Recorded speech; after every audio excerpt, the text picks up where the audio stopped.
kính chào quý vị khán giả, tôi là Thu Thủy, người sẽ đồng hành cùng quý vị trong bản tin quốc tế sáng trên kênh FBNC hôm nay. Bản tin ngày 25 tháng 6 sẽ gồm những thông tin nổi bật sau đây. Một tuần sắp khép lại, chính trường thế giới được phen dậy sóng với nước cờ quân sự quyết liệt của Mỹ khi điều chiến hạm ghé thăm eo biển Đài Loan. Sau khi quân đội Trung Quốc tố Mỹ mới chính là kẻ gây rối, chiến binh sói Trung Quốc hôm nay lại kêu gọi quốc tế sáng mắt trước việc Mỹ phá hoại hòa bình. Trong lúc đó, Nga-Anh bất ngờ băng giá chỉ một đêm sau màn rượt đuổi kịch tính trên Biển Đen. Phía Mỹ cũng bất ngờ có quyết định mới trong quan hệ với Nga, hé lộ cách ông Biden xoay trục mục tiêu của Lầu Năm Góc về Nga. Để sẵn sàng trước mọi hỗn loạn, chiến cơ và chiến hạm của Nga đang miệt mài tập trận ở Thái Bình Dương. Nếu tập trận ở nơi khác thì sẽ không ai lên tiếng, còn hiện tại Nhật phản đối mạnh mẽ việc Nga tập trận gần đảo tranh chấp. Ở một diễn biến khác, Mỹ-Nhật cũng đang khởi động tập trận chung nhưng gặp sự cố nghiêm trọng ngay ngày đầu tiên. Những tin tức đáng chú ý khác trên thế giới: tiếp tục khai quật ngôi mộ tập thể thứ hai chứa hài cốt trẻ em ở Canada. Tàu thăm dò sao hỏa InSight của NASA có thể bị tê liệt bởi bụi. Trung Quốc và Hàn Quốc đồng quan điểm phản đối Nhật Bản xả thải hạt nhân. Công ty Anh ứng dụng máy bay không người lái để lập bản đồ rác thải. Tất cả sẽ được cập nhật ngay sau đây trong bản tin quốc tế sáng ngày 25 tháng 6.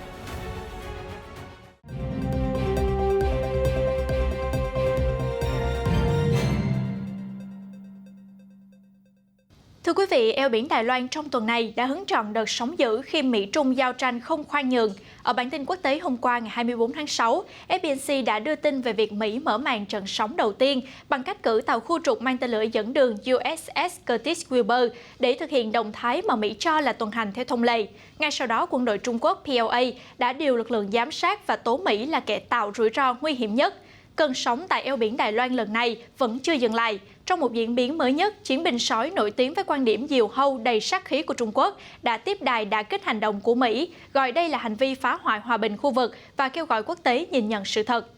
Nguồn tin từ Reuters dẫn nguyên văn lời phát biểu của người phát ngôn Bộ Ngoại giao Trung Quốc Triệu Lập Kiên như sau.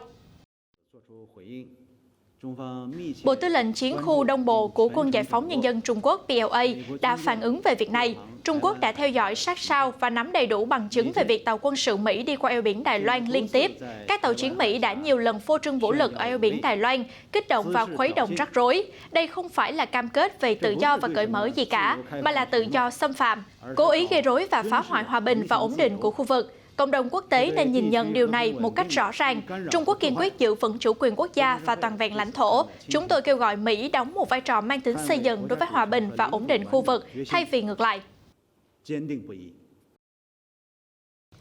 Trước đó, Đại tá Zhang Chunhee, phát ngôn viên của Bộ Tư lệnh Quân khu phía Đông của PLA, mỉa mai Mỹ lại dở những chiêu trò cũ để gây rối tình hình eo biển Đài Loan, phá hoại an ninh khu vực và phá hoại nghiêm trọng hòa bình và ổn định của khu vực. Điều này chứng tỏ đầy đủ rằng Hoa Kỳ là nhà tạo ra rủi ro an ninh lớn nhất trong khu vực. Ông Zhang cho biết quân của Bộ Tư lệnh Nhà hát miền Đông luôn cảnh giác cao độ, sẵn sàng ứng phó với mọi đe dọa, khiêu khích bất cứ lúc nào, kiên quyết bảo vệ chủ quyền và toàn vẹn lãnh thổ quốc gia. Hành động mới nhất của Mỹ được truyền thông quốc tế nhận định là đòn đáp trả cho việc điều phi đội khủng ghé thăm Đài Loan vào tuần trước của Trung Quốc. Liệu Bắc Kinh sẽ có hành động quân sự nào tiếp theo hay không? FBNC sẽ thông tin đến quý vị trong các bản tin tiếp theo.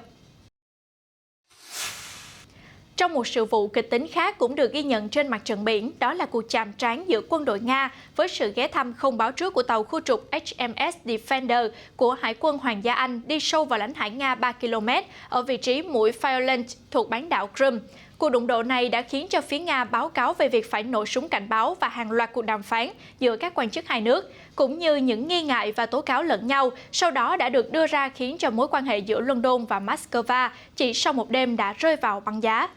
Tờ Daily Mail của Anh dẫn nguồn tin cho biết mối quan hệ giữa London và Moscow đã rơi vào khủng hoảng và xuống mức thấp mới chỉ sau một đêm sau khi tàu Nga truy đuổi một tàu chiến của Hải quân Hoàng gia Anh. Theo mô tả từ Hải quân Nga, không chỉ nổ súng thông thường mà một chiến cơ Nga đã thả 4 quả bom phân mảnh có sức nổ cao như một lời cảnh báo khác đối với tàu chiến Anh, thế nhưng đã không nhận được sự hồi đáp. Sau khi xảy ra sự việc, phía Nga đã phản ứng một cách giận dữ, gọi hành động của tàu chiến Anh là hành động khiêu khích trắng trợn và triệu tập tùy viên quốc phòng của Đại sứ quán Anh ở Moscow để đối chất. Trong khi ở phía ngược lại, phía thủy thủ đoàn của tàu Defender lại cho rằng không nghe thấy bất kỳ cảnh báo nào và các quan chức Anh dự kiến sẽ thảo luận về vụ việc với các đồng minh NATO để thống nhất một phản ứng phối hợp đối với hành động gây hấn của Nga trong tương lai.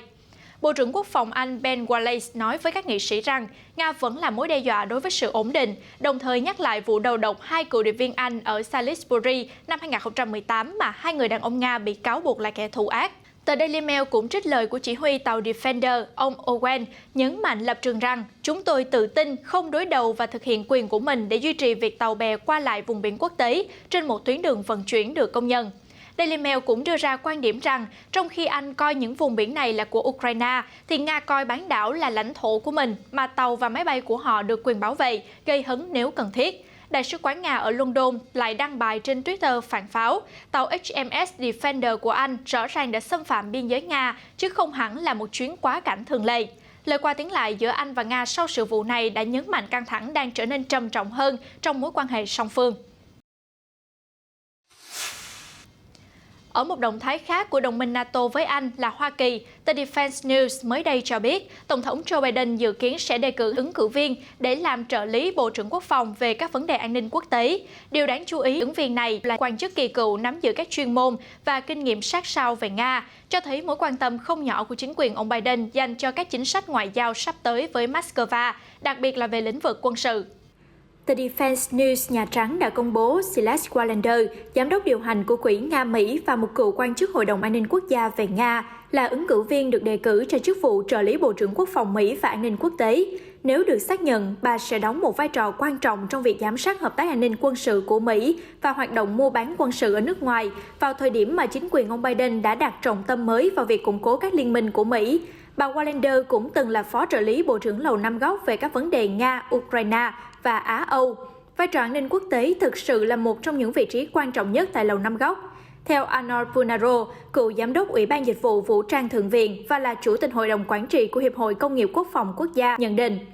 Và bà Wallander được đánh giá là một chuyên gia được hoan nghênh rộng rãi và có khả năng sẽ được xác nhận. Từ quan điểm của ngành, vị trí này giám sát các chương trình hợp tác an ninh cho tất cả các khu vực nền tảng cho an ninh của Mỹ, các liên minh và đối tác cũng như công nghệ mà cung cấp cho các chiến binh. Jim Townsend, một cựu quan chức quốc phòng về chính sách châu Âu và NATO, hiện thuộc Trung tâm An ninh Mỹ mới đánh giá rằng bà Wallander đã từng tháp tùng Ngoại trưởng John Kerry, khi đó đến Moscow để gặp Tổng thống Nga Vladimir Putin và Ngoại trưởng Sergei Lavrov về cuộc nội chiến ở Syria. Do vậy, bà Wallander đã từng đối mặt với các đối thủ ở Nga, nên nếu Lầu Năm Góc muốn xoay trục mối quan tâm tập trung vào Nga, không ai tốt hơn bà Wallander. Để chuẩn bị sẵn sàng cho những pha động thủ cần thiết, chẳng hạn như sự vụ chạm trán mới nhất với Anh trên Biển Đen, quân đội Nga vẫn đang miệt mài trong các cuộc tập trận. Cụ thể, Bộ Quốc phòng Nga cho biết các máy bay ném bom tầm xa Tu-95 và Tu-22M3 của Nga cùng với các tàu chiến của hạm đội Thái Bình Dương của Nga đã thực hiện các kỹ năng tấn công vào các cơ sở quan trọng của kẻ thù trong cuộc tập trận ở Thái Bình Dương. Trang tin TASS dẫn lời Bộ Quốc phòng Nga cho biết các máy bay chiến đấu đã cất cánh từ một sân bay trên bán đảo Kamchatka và hướng đến trung tâm Thái Bình Dương. Trong đó, 3 máy bay ném bom Tu-95 của lực lượng hàng không vũ trụ Nga đã mô phỏng việc phóng tên lửa hành trình vào các mục tiêu được chỉ định. Ngoài ra, máy bay ném bom tầm xa Tu-22M3 còn luyện các kỹ năng tuần tra và đánh chặn máy bay địch. Cuộc tập trận có sự tham gia của tàu tuần dương tên lửa dẫn đường Variak và khinh hạm Marshal Shaposhnikov. Các máy bay ném bom tầm xa được hộ tống bởi các tiêm kích MiG-31BM của hạm đội Thái Bình Dương. Bộ Quốc phòng Nga cho biết thêm, sau cuộc tập trận, các máy bay ném bom Tu-95 đã tiến hành tiếp nhiên liệu từ 2 máy bay tiếp dầu Il-78 trên Thái Bình Dương và trở về sân bay nước nhà một cách an toàn. Cuộc tập trận của Nga đáng lý ra sẽ chỉ là câu chuyện phát triển binh lực của riêng nước này nếu như nó không diễn ra ở gần quần đảo Nam Kuril, Nhật Bản gọi là vùng lãnh thổ phương Bắc, đang tranh chấp giữa Nga và Nhật suốt hàng chục năm qua. Chánh văn phòng nội các Nhật Bản Katsunobu Kato đã bày tỏ sự phản đối về các cuộc tập trận của Nga trong một cuộc họp báo hôm thứ Năm ngày 24 tháng 6 và cho biết quân đội Nhật Bản đang theo dõi sát sao từng nhất cử nhất động của Nga. Quân khu phía đông của Nga nhiều ngày trước đã thông báo về cuộc tập trận quân sự kéo dài 5 ngày với sự tham gia của 10.000 quân, 500 phương tiện, 12 tàu chiến và tàu thuyền đã bắt đầu trên các đảo Sakhalin, Iturup và Kurashir, nằm ở quần đảo Nam Kuril tranh chấp. Chánh văn phòng nội các Nhật Bản Katsunobu Kato cho biết trong một cuộc họp báo hôm thứ Năm 24 tháng 6 rằng chính phủ Nhật Bản đã bày tỏ sự phản đối với Nga về các cuộc tập trận quân sự có sự tham gia của các đơn vị quân khu phía đông và lực lượng hạm đội Thái Bình Dương ở quần đảo Nam Kuril. Chúng tôi đang theo dõi các hoạt động của quân đội Nga trên các vùng lãnh thổ phía Bắc. Vào ngày 23 tháng 6, chúng tôi đã bày tỏ sự phản đối thông qua các kênh ngoại giao về sự hiện diện quân sự quy mô lớn của Nga trên những hòn đảo này, bao gồm cả các cuộc tập trận. Nga và Nhật Bản đã đàm phán về một hiệp ước hòa bình sau Thế chiến thứ hai kể từ giữa thế kỷ 20. Trở ngại chính của việc này là vấn đề quyền sở hữu quần đảo Nam Kuril, hay còn gọi là lãnh thổ phương Bắc trong cách gọi của Nhật Bản. Trang tin TASS của Nga đưa ra quan điểm rằng Bộ Ngoại giao Nga đã nhiều lần nói chủ quyền của Nga đối với hòn đảo này đã được cam kết trên giấy tờ trong các văn kiện quốc tế, không thể bị đặt câu hỏi. Ở một diễn biến khác, vào sáng hôm qua ngày 24 tháng 6, Nhật Bản và Hoa Kỳ đã bắt đầu các cuộc tập trận huấn luyện quân sự chung quy mô lớn hàng năm với tên gọi là Lá chắn phương Đông, với sự tham gia của khoảng 3.000 quân nhân. Ý nghĩa của tập trận nhằm thực hiện một thỏa thuận song phương mà Bộ trưởng Quốc phòng hai nước Nhật-Mỹ đã đạt được hồi tháng 3, trong đó đồng ý tăng cường phối hợp quân sự của các quân nhân hai nước bằng cách tiến hành các cuộc tập trận chung tích cực. Tuy vậy, ngày đầu tiên của chương trình huấn luyện này lại gặp phải sự cố nghiêm trọng. Theo Sputnik News, trong lúc diễn tập hỏa lực vào ngày đầu tiên tại thao trường ở tỉnh Shiga, trong khuôn khổ chương trình Lá chắn phương Đông của Nhật Bản và Mỹ, một quả đạn cối bay ra ngoài phạm vi thao trường. Theo báo cáo của thống đốc tỉnh Shiga, Taizo Mikazuki, một quả đạn cối đã bay ra ngoài và rơi xuống con đường cao tốc cạnh thao trường, khiến mọi hoạt động phải dừng lại để tìm cách sửa chữa. Hãng tin Kyodo Nhật Bản dẫn lời ông Mikazuki tuyên bố đây là một sự cố cực kỳ nghiêm trọng, nên yêu cầu lực lượng phòng vệ cung cấp thông tin về vụ việc càng sớm càng tốt. Trả lời giải pháp sau sự cố, ông Hidenori Sakai, người đứng đầu ban tham mưu lục quân thuộc lực lượng phòng vệ Nhật Bản ở miền Trung nước này cho biết rằng quân đội sẽ tiến hành điều tra kỹ lưỡng về vụ việc và thực hiện mọi biện pháp để ngăn chặn các tình huống tương tự xảy ra trong tương lai. Các cuộc tập trận chung của lực lượng phòng vệ mặt đất Nhật Bản và lực lượng vũ trang Hoa Kỳ sẽ được tổ chức tại nhiều căn cứ và bãi tập khác nhau ở Nhật Bản từ ngày 24 tháng 6 đến ngày 11 tháng 7. Lực lượng phòng vệ mặt đất Nhật Bản và lục quân Hoa Kỳ tham gia chiến dịch Lá chắn phương Đông hàng năm. Nó đã tập trung vào việc phát triển và hoàn thiện hệ thống và chiến thuật kể từ năm 1985 để cải thiện việc lập kế hoạch chiến thuật song phương, khả năng phối hợp và khả năng tương tác của các lực lượng vũ trang. Trở lại với vấn đề vi phạm nhân quyền của Canada mà Trung Quốc vừa khơi gợi lại để công kích và kêu gọi một cuộc điều tra quốc tế. Mặc dù chính phủ Canada đã mạnh mẽ lên tiếng cho rằng bản thân đất nước đã nhìn nhận lỗi lầm và sẵn sàng đối mặt, nhưng điều đó không thể xóa bỏ đi những điều kinh hoàng đã diễn ra trong quá khứ. Vào hôm qua ngày 24 tháng 6, trong một cuộc điều tra mới nhất tại trường dân cư Marivon, Indian, hoạt động từ năm 1899 đến năm 1981 dưới sự giám sát của Giáo hội Công giáo La Mã, một ngôi mộ tập thể chứa hài cốt trẻ em tiếp tục được khai quật, tương tự như ngôi mộ chứa hài cốt của 215 trẻ em Canada bản địa đã được tìm thấy vào tháng trước, gây rúng động dư luận.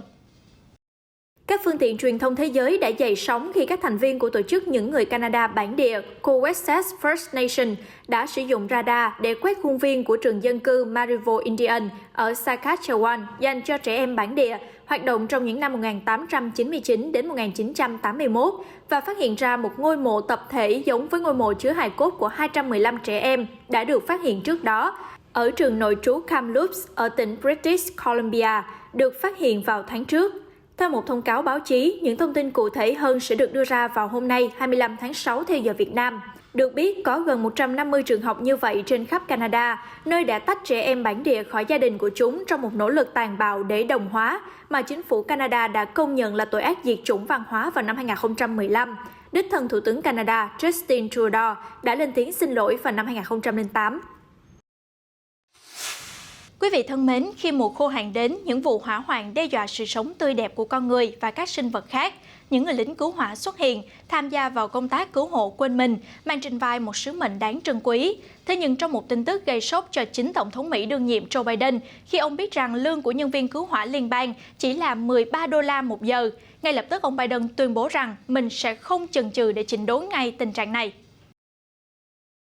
Theo NBC News, Tổng thống Joe Biden trong tuần này đã hứa sẽ tăng lương cho các nhân viên cứu hỏa liên bang, khi mà một số người trong số họ chỉ kiếm được 13 đô la một giờ để thực hiện công việc phải đối mặt với nguy hiểm này, đặc biệt là trong bối cảnh các vụ hỏa hoạn ngày càng nghiêm trọng và thường xuyên hơn. Ông Biden đã nói trong cuộc họp mới đây với quản trị viên cơ quan quản lý khẩn cấp liên bang và các cố vấn cấp cao từ Bộ An ninh Nội địa rằng tỷ lệ bị thương nặng của những người lính cứu hỏa ở mức cao trong lực lượng cảnh sát. Họ đã dũng cảm lao vào những đám cháy. Vậy mà tôi đã không nhận ra điều này khi mà lính cứu hỏa liên bang được trả có 13 đô la một giờ. Điều đó sẽ kết thúc trong chính quyền của tôi. Đó là mức lương thấp đến mức nực cười để trả cho lực lượng cứu hỏa liên bang. Ông Biden cũng thông báo rằng ông sẽ gặp các thống đốc phương Tây và các thành viên nội các vào tuần tới để chuẩn bị cho tình hình nắng nóng, hạn hán và cháy rừng đang diễn ra. Cùng Thu Thủy đến với một thông tin đáng chú ý về lĩnh vực không gian. Thưa quý vị, tàu thăm dò InSight của NASA được báo cáo là đang vật lộn để duy trì trạng thái hoạt động trong sứ mệnh khám phá sao hỏa, khi bụi sao hỏa đã được tích tụ trên tấm pin mặt trời của nó, mà thậm chí có thể dẫn đến tình trạng tê liệt toàn bộ con tàu trong năm tới. Nguồn tin từ Daily Mail dẫn báo cáo từ cơ quan vũ trụ Mỹ cho biết rằng 80% các tấm pin mặt trời của tàu InSight đã bị che khuất bởi bụi, để lại khả năng hoạt động ít hơn 700 giờ điện năng mỗi ngày trên sao hỏa.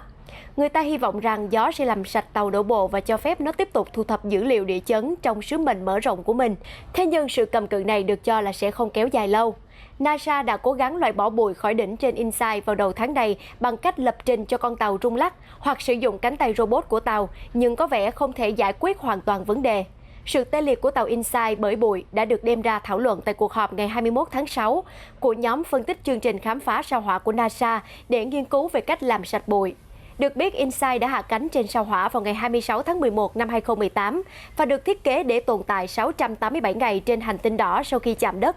Như vậy, hiện tại tàu InSight đã tồn tại lâu hơn sứ mệnh 2 năm, nhưng NASA đã kéo dài sứ mệnh đến hết năm 2022, giao nhiệm vụ cho tàu đổ bộ phân tích hoạt động địa chấn trên sao hỏa. Thế nhưng theo dự đoán, nếu không thể giải quyết tình trạng này, thì vào tháng 4 năm 2022, mức năng lượng của InSight sẽ còn giảm xa hơn nữa và tàu đổ bộ có thể bị tê liệt ngay sau đó.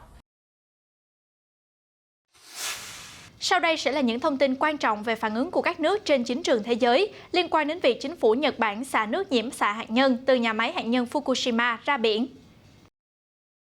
Vào ngày 23 tháng 6 theo giờ địa phương, Trung Quốc phát biểu tại kỳ họp thứ 47 của Hội đồng Nhân quyền Liên Hiệp Quốc rằng họ quan ngại sâu sắc về quyết định của chính phủ Nhật Bản về việc xả nước nhiễm xạ hạt nhân từ nhà máy hạt nhân Fukushima ra biển. Ông Jiang Duan, Bộ trưởng Phái bộ Trung Quốc tại Liên Hiệp Quốc, đưa ra đánh giá rằng sự cố hạt nhân Fukushima đã gây ra một lượng lớn chất phóng xạ rò rỉ, tác động tiêu cực sâu sắc đến môi trường biển, an toàn thực phẩm và sức khỏe con người. Thế nhưng bất chấp những nghi ngờ và phản đối từ trong và ngoài nước, Nhật Bản đã đơn phương quyết định xả nước nhiễm xạ hạt nhân Fukushima ra biển trước khi sử dụng hết các cách xử lý an toàn và không tham khảo ý kiến đầy đủ của các nước láng giềng và cộng đồng quốc tế. Ông Jiang nhấn mạnh đây là một điều hết sức vô trách nhiệm. Cũng đồng quan điểm, phía Hàn Quốc cũng bày tỏ quan ngại về quyết định của Nhật Bản, cho rằng chính phủ Nhật Bản nên công bố thông tin minh bạch và đưa ra quyết định thông qua tham vấn sâu rộng với các nước láng giềng, đặt ưu tiên hàng đầu cho sức khỏe của con người và bảo vệ môi trường. Cũng liên quan đến vấn đề về môi trường, công ty khởi nghiệp Ellipsis Earth có trụ sở tại Anh tin rằng sử dụng máy bay không người lái có gắn camera sẽ giúp lập được bản đồ vị trí ô nhiễm nhựa. Thông qua phần mềm máy tính và nhận dạng hình ảnh, nó có thể xác định loại nhựa của rác thải, kích thước của nó và trong một số trường hợp, thậm chí nhận diện được cả nhãn hiệu hoặc nguồn gốc của loại rác. Dữ liệu này có thể được sử dụng để thiết lập các giải pháp. Cách làm này được đánh giá là rất phù hợp để giúp hành tinh xanh đang chìm trong ô nhiễm rác thải nhựa của chúng ta. Các máy bay không người lái có thể tìm thấy rác trên đỉnh núi cao nhất và rãnh đại dương sâu nhất thế giới. Thậm chí rác nhựa đã được phát hiện trôi dạt vào bờ Nam Cực và trên các bãi biển của những hòn đảo xa xôi, không có người ở Nam Thái Bình Dương.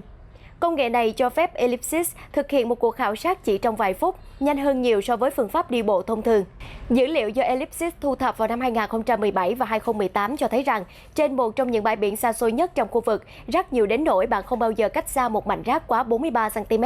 Và chính những dữ liệu gây sốc như vậy đã dẫn đến hành động. Thông tin cho biết công ty khởi nghiệp Ellipsis được chính thức thành lập vào năm 2019, sau nhiều năm nghiên cứu và phát triển, đã thực hiện các dự án trên khắp thế giới, từ bờ biển Vương quốc Anh đến bờ sông Hàn ở Ấn Độ.